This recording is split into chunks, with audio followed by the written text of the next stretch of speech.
नमस्कार, मैं अब्रारुल रहमानी। आप देख रहे हैं नेक्स्ट टाइम न्यूज़। महाराष्ट्र की सियासी संकट खत्म होने का नाम ही नहीं ले रही है।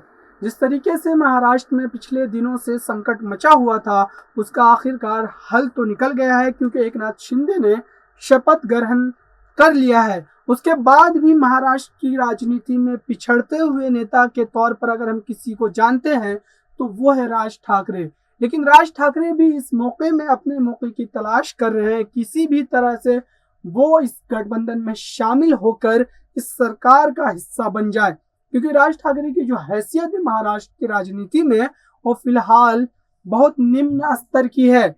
और विधानसभा में जो उनके विधायक हैं वो मात्र एक रह गए हैं। इसी वजह से माना जा रहा है कि राज ठाकरे एनडीए की इस सरकार में, एकनाथ शिंदे की सरकार जो बनी है, इसमें शामिल हो सकते हैं।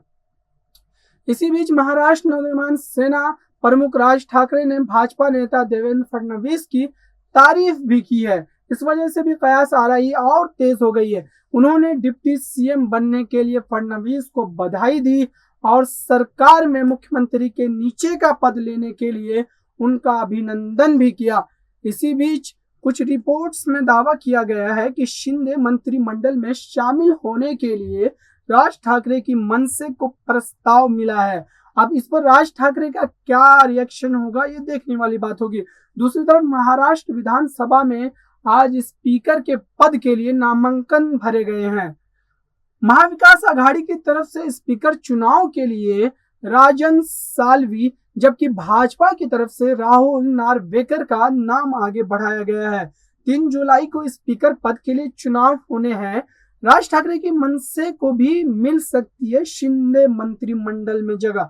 जी हाँ, ये बड़ी खबर है कि राज ठाकरे भी शिंदे मंत्रिमंडल में आ सकते हैं। मीडिया रिपोर्ट्स में दावा किया गया है कि महाराष्ट्र के मुख्यमंत्री एकनाथ शिंदे ने महाराष्ट्र नवनिर्माण सेना मनसे के प्रमुख राज ठाकरे को फोन करके अपनी पार्टी को कैबिनेट में एक पद देने की पेशकश की है। जानकारी के मुताबिक शिंदे की शिवसेना ने ठाकरे की मनसे को 2 कैबिनेट सीटों का प्रस्ताव दिया है। यह प्रस्ताव जो दोनों नेताओं के बीच कुछ समय से बातचीत के बाद आया है, उद्धव ठाकरे के फैसले को चुनौती देंगे।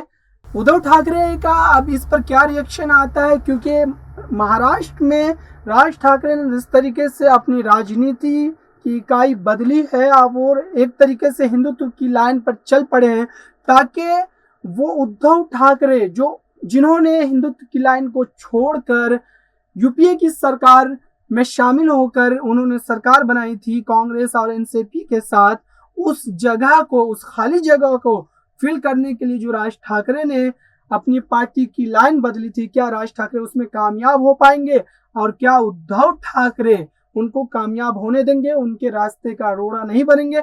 ये तो आने वाला समय ही बताएगा। फिलहाल के लिए इतना ही। देखते रहिए ताज़ा तरीन खबरों के लिए नेक्स्ट टाइम न्यूज़।